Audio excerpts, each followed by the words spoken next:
안녕하세요, 모노아이TV예요. 지난 시간에 레이저 CNC를 구입하기 전에 반드시 알아야 할 기초 정보들에 대해서 말씀드렸었죠. 그렇다면 오늘 차례는 뭘까요? 맞아요. 레이저 CNC를 처음 구매하게 되면 겪게 될 수 있는 여러 가지 일들에 대해서 알려드릴 거예요. 여러분이 사용하고자 하는 용도에 맞게 레이저 CNC를 잘 선택하셔서 마음에 드는 녀석이 들어있는 박스를 받으셨다면 급한 마음에 일단 조립부터 하게 되실 텐데요. 조립을 하시는 건 좋지만 조립이 끝나면 일단 마음을 가다듬어 주세요. 커피 한 잔 느긋하게 하시면서 레이저 CNC에 드라이버를 설치하는 것까진 좋아요. 드라이버를 설치하고 나면 이젠 레이저 GRBL이나 라이트번 같은 레이저 CNC 구동용 소프트웨어를 설치하려고 하실 텐데 여기서 잠깐, 레이저 GRBL은 바로 설치하셔도 좋지만 라이트번은 레이저 CNC가 좀 익숙해지신 다음에 설치하셨으면 좋겠어요.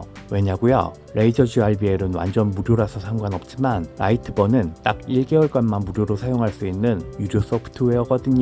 설치하는 순간부터 카운트다운이 시작되는 거예요. 사용해보고 구매를 결정하시려는 분들께 한 달이라는 기간은 결코 긴 시간이 아닐 수 있거든요. 일단 무료 소프트웨어인 레이저 GRBL과 어느 정도 친해지신 다음 라이트번을 설치하고 본격적인 가공을 하시는 걸 추천드려요.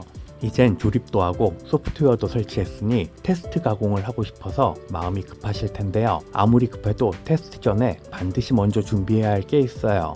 바로 레이저 CNC의 바닥을 보호할 뭔가를 깔아줘야 된다는 거예요. 가장 좋은 건 허니콤 베드이지만 허니콤 베드가 없다면 합판이나 쟁반 같은 걸 뒤집어서 최소한 쿠킹 오일이라도 붙인 다음에 바닥으로 깔아주시는 게 좋아요. 바닥을 깔지 않고 책상이나 마루 위에서 테스트하시면 책상이나 마루 위에 레이저로 각인된 영구적인 라인들이 생길 수 있어요. 신기하게도 실수로 생긴 라인들은 멋있거나 이쁘지도 않아요. 만약 엄마나 와이프랑 같이 살고 있다면 등짝 스매싱은 덤이에요.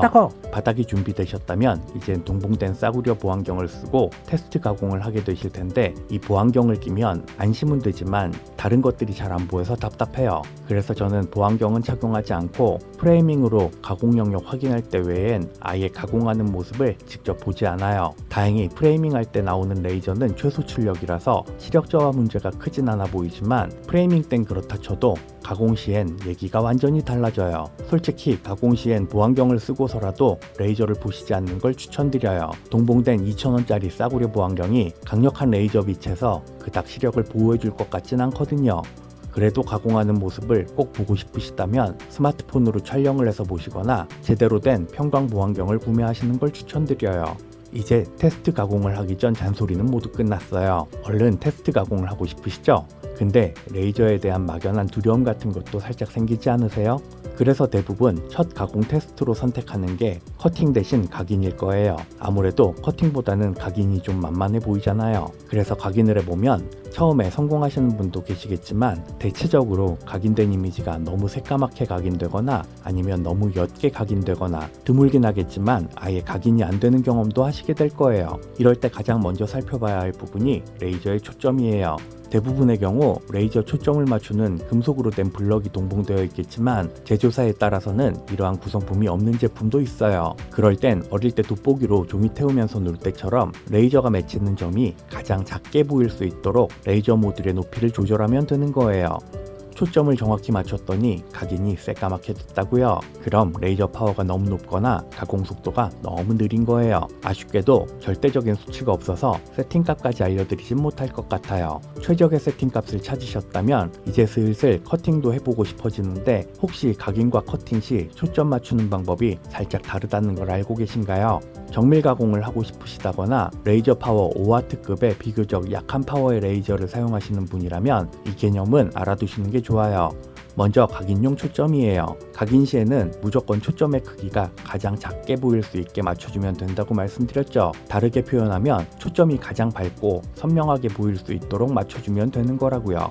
문제는 커팅 시 초점인데 두께 3mm 정도의 모재를 커팅하는 정도까진 각인 때처럼 초점이 가장 작고 선명하게 보이는 정도로 맞춰주셔도 크게 차이를 느끼지 못해요. 다만 3mm를 넘어가면 보시는 것처럼 레이저의 초점이 모재의 표면에 위치하기 때문에 모재의 아랫부분으로 내려갈수록 점점 빛이 퍼지게 되죠. 빛이 퍼진다는 건 곧 레이저의 파워가 약해지고 빛이 굵어진다는 걸 의미해요. 힘도 약하고 굵기도 굵은 레이저를 어디에 쓰겠어요? 물론 그림으로 보여드리는 것만큼 레이저의 굵기가 극단적으로 변화되는 건 아니지만 그래도 분명 아래로 내려갈수록 레이저의 파워는 약해질 수밖에 없어요. 그렇다면 어디에 초점을 맞춰야 할까요? 빙고! 가장 이상적인 초점은 모재의 중심인데 이건 사실 우리 눈이 엑스레이가 아니라면 모재의 중심부를 꿰뚫어 볼 수는 없는 거잖아요. 그래서 제조사에 따라선 이런 식으로 모재의 두께에 따라 초점을 다르게 맞출 수 있는 블럭이 제공되기도 해요. 물론 이런 블럭이 없는 경우가 더 많으니까 여러분들은 각인할 때보다 모재 두께의 2분의 1만큼 감으로 더 내리거나 아니면 자를 이용해서 모재 두께의 2분의 1만큼 아래로 내려야 해요. 이렇게요. 그럼 모재 표면은 각인할 때보다는 초점이 좀 더 크고 선명하지 않게 보일 거예요. 하지만 괜찮아요. 사실 레이저가 워낙 가늘어서 그까이 거 좀 더 커져도 가공 퀄리티엔 큰 문제를 줄 정도는 아니니까요. 물론 어떤 분들은 이런 말씀을 하실 수도 있을 거예요. 난 그냥 각인할 때처럼 똑같이 대충 초점 맞춰도 커팅 잘만 되던데? 아마도 레이저 파워가 높은 기종을 사용하고 계실 확률이 아주 높아요. 앞서 말씀드렸지만 이러한 레이저 초점 조절은 5W급 레이저를 사용하시는 분들이 더 염두에 두셔야 하는 사항이거든요. 최대 3mm를 자를 수 있는 파워의 레이저에게 모재 3mm를 자르게 하려면 정확한 초점이 필요하겠지만 최대 8mm를 자를 수 있는 파워의 레이저에게 모재 3mm를 자르게 하려면 1, 2mm 정도의 초점 오차는 별 문제가 되지 않으니까요. 근데 커팅 라인을 보니까 뭔가 좀 둔탁한 느낌도 들고 하다못해 타기까지 했다고요. 표면을 더 깔끔하게 커팅하는 방법은 여러 가지가 있어요. 일단 가공 속도가 너무 느리면 표면이 탈 수 있어요. 속도를 조금만 더 높여보세요. 표면을 태우지 않고는 원패스로 커팅이 안 된다고요? 그럼 속도를 높이고 투패스로 가공을 해보세요. 깔끔해지긴 했는데 그래도 좀 더 깔끔하게 커팅하는 방법은 없냐고요? 여기서부턴 액세서리가 필요해요. 바로 에어 어시스트라는 녀석이에요. 에어 어시스트에 대한 자세한 내용은 제 채널 재생 목록에 있는 레이저 CNC 영상을 참고해주세요.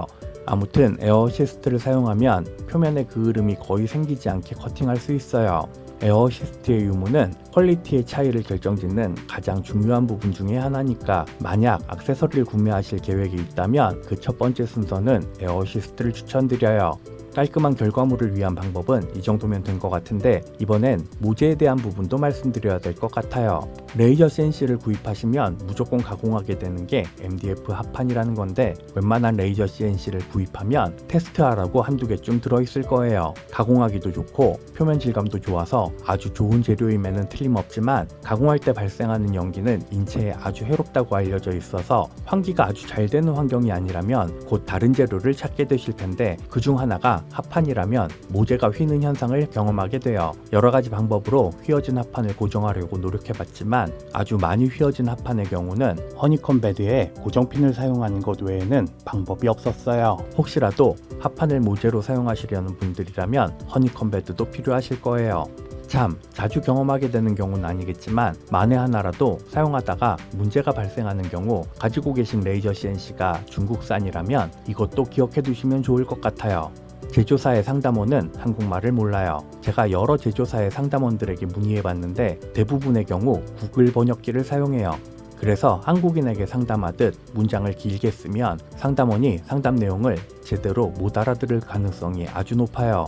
문의를 하실 땐 한국어로 간결하게 문의를 하시는 게 도움이 되실 거예요. 예를 들면 이런 식이에요. 나는 당신 회사에 레이저 CNC를 구입해서 사용 중이다. 어제부터 레이저의 파워가 낮아졌다. 레이저의 파워가 낮아질 만한 특별한 이유를 찾지 못했다. 내가 스스로 조치할 방법이 있는가? 스스로 조치할 방법이 없다면 수리를 할 수 있는 방법을 알려주세요. 이러한 문장들이 커뮤니케이션에 훨씬 도움이 될 거예요. 이 정도만 알아두시면 그래도 초보로서의 실수는 많이 줄어들 거예요. 이제부턴 즐거운 레이저 생활만 즐겨주시면 될 것 같아요. 끝까지 시청해주셔서 감사드려요. 안녕.